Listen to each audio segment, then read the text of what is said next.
ਸਤਿ ਸ਼੍ਰੀ ਅਕਾਲ। PNCN ਦੇਖ ਰਹੇ ਸਾਰੇ ਹੀ ਦਰਸ਼ਕਾਂ ਦਾ ਸਵਾਗਤ ਹੈ। ਸਪਾਊਸਲ ਓਪਨ ਵਰਕ ਪਰਮਿਟ ਨੂੰ ਲੈ ਕੇ ਕਾਫੀ ਜ਼ਿਆਦਾ ਸਵਾਲ ਇਸ ਸਮੇਂ ਜੋ ਪੁੱਛੇ ਜਾ ਰਹੇ ਨੇ, ਉਹਨਾਂ ਦੇ ਬਾਰੇ ਅਸੀਂ ICCRC ਇੱਕ ਮੈਂਬਰ ਨੇ ਉਹਨਾਂ ਦੇ ਨਾਲ ਗੱਲਬਾਤ ਕਰਾਂਗੇ ਜੋ ਕਿ ਆਪਣੇ ਤਜਰਬੇ ਦੇ ਆਧਾਰ ਦੇ ਉੱਤੇ ਤੇ ਨਾਲ ਹੀ ਉਹਨਾਂ ਦੇ ਕੋਲ ਕਈ ਕਲਾਇੰਟ ਵੀ ਨੇ ਜਿਨ੍ਹਾਂ ਨੇ ਸਪਾਊਸਲ ਓਪਨ ਵਰਕ ਪਰਮਿਟ ਲਗਾਏ ਹੋਏ ਨੇ। ਉਹਨਾਂ ਦੀ ਕਿਸ ਤਰ੍ਹਾਂ ਪ੍ਰਕਿਰਿਆ ਚੱਲ ਰਹੀ ਹੈ ਤੇ ਕਿਹੋ ਜਿਹੇ ਜਵਾਬ ਆ ਰਹੇ ਨੇ ਜਾਂ ਫਿਰ ਕਈਆਂ ਨੂੰ ਕੋਈ ਜਵਾਬ ਨਹੀਂ ਆ ਰਿਹਾ। ਇਮੀਗ੍ਰੇਸ਼ਨ ਵਿਭਾਗ ਦੇ ਵੱਲੋਂ ਕੀ ਕਾਰਨ ਨੇ ਇਸ ਦੇ ਪਿੱਛੇ, ਤੇ ਨਾਲ ਹੀ ਸਪਾਊਸਲ ਓਪਨ ਵਰਕ ਪਰਮਿਟ ਨੂੰ ਲੈ ਕੇ ਜਿਹੜੇ ਵੀ ਸਵਾਲ ਤੁਹਾਡੇ ਵੱਲੋਂ ਪੁੱਛੇ ਜਾਂਦੇ ਨੇ ਉਹਨਾਂ ਵਿੱਚੋਂ ਮੁੱਖ ਸਵਾਲਾਂ ਦੇ ਜਵਾਬ ਅਸੀਂ ਉਹਨਾਂ ਤੋਂ ਲੈਣ ਦੀ ਕੋਸ਼ਿਸ਼ ਕੀਤੀ ਹੈ, ਜਿਸ ਦੇ ਬਾਰੇ ਹੁਣ ਜਾਣਾਂਗੇ ਕਿ ਆਖਿਰ ਕੀ ਉਹਨਾਂ ਦਾ ਕਹਿਣਾ ਹੈ ਤੇ ਸਪਾਊਸਲ ਓਪਨ ਵਰਕ ਪਰਮਿਟ ਵਾਲਿਆਂ ਦੇ ਵਾਸਤੇ ਕੀ ਮੁੱਖ ਜਾਣਕਾਰੀ ਹੈ। ਸਪਾਊਸਲ ਵਰਕ ਪਰਮਿਟ ਦੇ ਉੱਤੇ ਬਾਰ-ਬਾਰ ਸਵਾਲ ਬਹੁਤ ਸਾਰੇ ਆਉਂਦੇ ਨੇ ਕਿ ਕਿਸੇ ਨੂੰ ਵੀ ਕੋਈ ਜਵਾਬ ਨਹੀਂ ਆ ਰਿਹਾ। ਤੁਹਾਡੇ ਵੀ ਬਹੁਤ ਸਾਰੇ ਕਲਾਇੰਟ ਹੋਣਗੇ, ਤਾਂ ਇਸ ਦੇ ਉੱਤੇ ਕੀ ਪ੍ਰਕਿਰਿਆ ਚੱਲ ਰਹੀ ਹੈ? हाँ जी, सो जिहड़ा स्पाउस ओपन वर्क परमिट आ ये कैनेडा सरकार अपनी इमीग्रेशन दिंदी आ जे किसी का स्पाउस इत्थे स्टडी परमिट ते आ जां वर्क परमिट ते आ स्किल्ड जॉब करदा है। सो इहदा प्रोसैस बहुत ही वधिया चल रहा सीगा। कोविड आउण तो पहिलां 2 ਤੋਂ 4 हफ्ते ਦੇ ਵਿੱਚ ਰਿਜ਼ਲਟ ਆ ਰਹੇ ਸੀਗੇ, ਬਟ ਜਦੋਂ ਕੋਵਿਡ ਨੇ ਹਿੱਟ ਕੀਤਾ ਵਰਲਡ ਨੂੰ ਤਾਂ ਸਾਰਾ ਜਿਹੜਾ ਇੱਕ ਵਾਰੀ ਤਾਂ ਪੌਜ਼ ਹੋ ਗਿਆ ਪੂਰੇ ਵਰਲਡ ਦੇ ਵਿੱਚ ਕੰਮ। ਇਮੀਗ੍ਰੇਸ਼ਨ ਵੀ ਉਹਦੇ ਵਿੱਚੋਂ ਇੱਕ ਸੀਗਾ ਕਿ ਕੰਮ ਰੁਕ ਗਏ ਸੀਗੇ।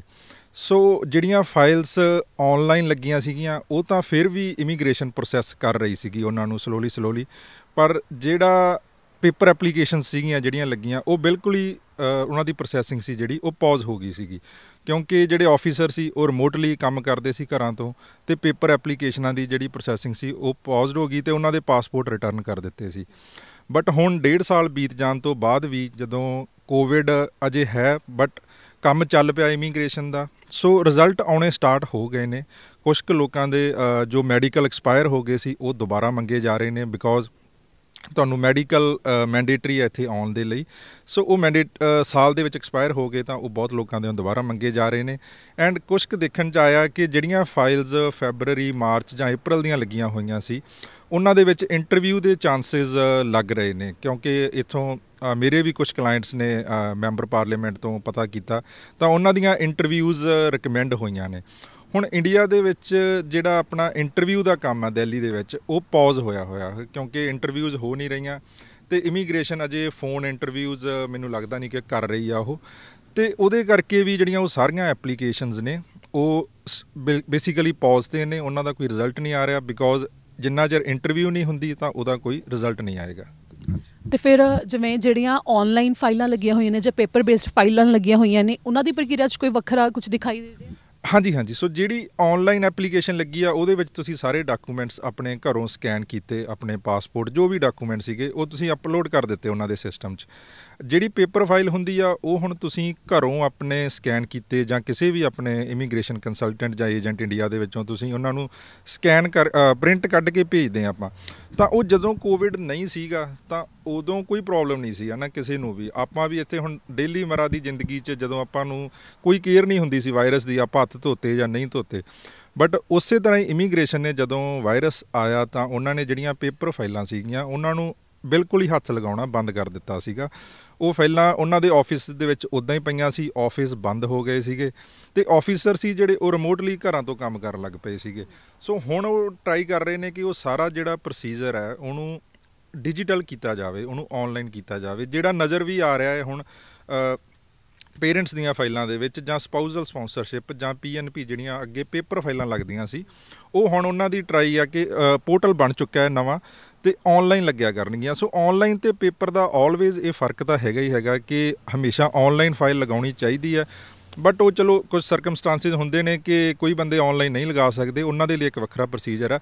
ਬਟ ਆਲਵੇਜ਼ ਔਨਲਾਈਨ ਐਪਲੀਕੇਸ਼ਨ ਦਾ ਜਿਹੜਾ ਰਿਜ਼ਲਟ ਆ ਉਹ ਪੇਪਰ ਨਾਲੋਂ ਡਿਫਰੈਂਟ ਆਊਗਾ, ਜਲਦੀ ਆਊਗਾ, ਬਿਕੋਜ਼ ਉਹ ਸਿੱਧੀ ਆਫਿਸਰ ਦੇ ਟੇਬਲ 'ਤੇ ਪਹੁੰਚ ਜਾਂਦੀ ਆ ਤੁਹਾਡੇ ਪੋਰਟਲ ਦੇ ਥਰੂ।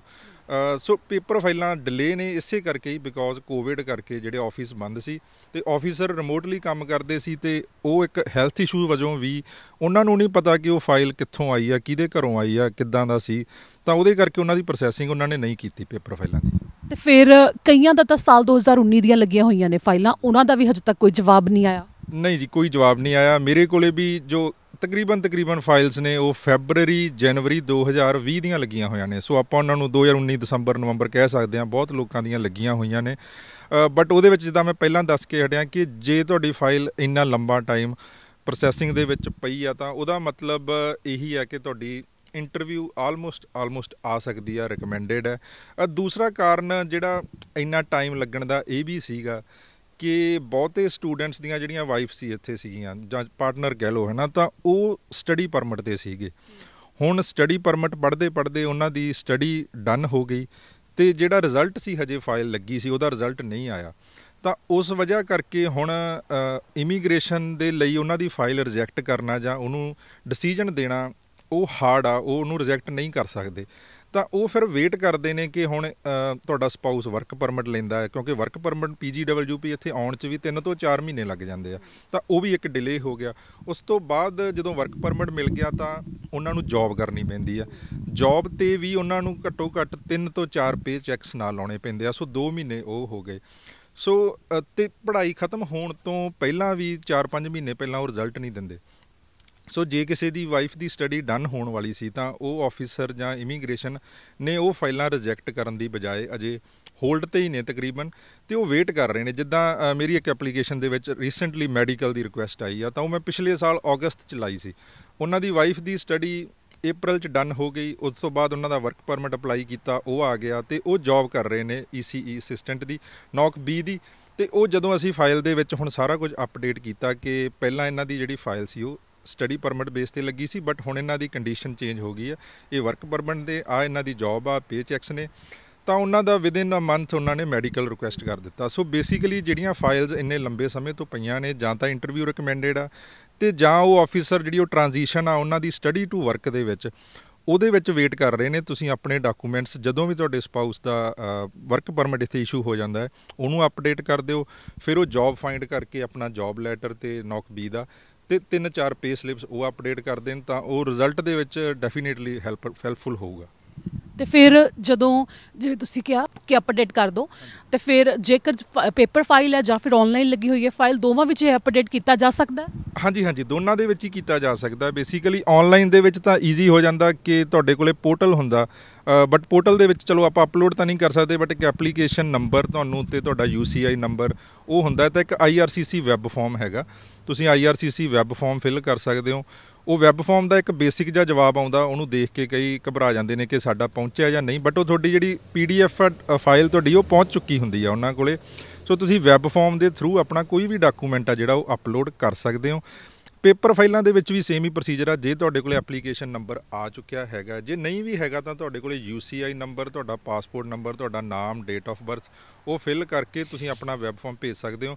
ਦੂਸਰਾ ਤਰੀਕਾ ਇਹਨਾਂ ਦੀ ਇੱਕ ਇਮੀਗ੍ਰੇਸ਼ਨ ਦੀ ਈਮੇਲ ਆ, delhi-immigration.cic ਵਾਲੀ, ਜਿਹੜੀ ਉਹਦੇ 'ਤੇ ਤੁਸੀਂ ਆਪਣੀ ਈਮੇਲ ਵੀ ਕਰ ਸਕਦੇ ਹੋ ਡਾਕੂਮੈਂਟ ਸਿੱਧੇ ਉਹਨਾਂ ਨੂੰ। ਸੋ ਅਪਡੇਟ ਆਪਾਂ ਕਰ ਸਕਦੇ ਹਾਂ ਉਹਨੂੰ ਫਾਈਲ ਨੂੰ। ਬਾਕੀ ਫਿਰ ਜੇਕਰ ਹੁਣ ਕਿਸੇ ਨੂੰ ਕੋਈ ਜਵਾਬ ਨਹੀਂ ਆ ਰਿਹਾ ਤਾਂ ਉਸ 'ਤੇ ਤੁਸੀਂ ਕੀ ਕਹਿਣਾ ਚਾਹੁੰਦੇ ਹੋ ਕਿ ਉਹ ਸਬਰ ਹੀ ਕਰ ਸਕਦੇ ਨੇ? ਹਾਂਜੀ, ਦੇਖੋ ਕੋਵਿਡ ਦੇ ਵਿੱਚ ਆਪਾਂ ਸਾਰੇ ਹੀ ਨੰਗੇ ਆ ਨਾ, 1.5 ਸਾਲ ਹੋ ਗਿਆ। ਸੋ ਉਹਦੇ ਵਿੱਚ ਸਪਾਊਸ ਓਪਨ ਵਰਕ ਪਰਮਿਟ ਵੀ, ਮੈਂ ਵੀ, ਤੁਸੀਂ ਵੀ ਸਾਰੇ ਹੀ ਆ ਜਾਂਦੇ ਆਪਾਂ।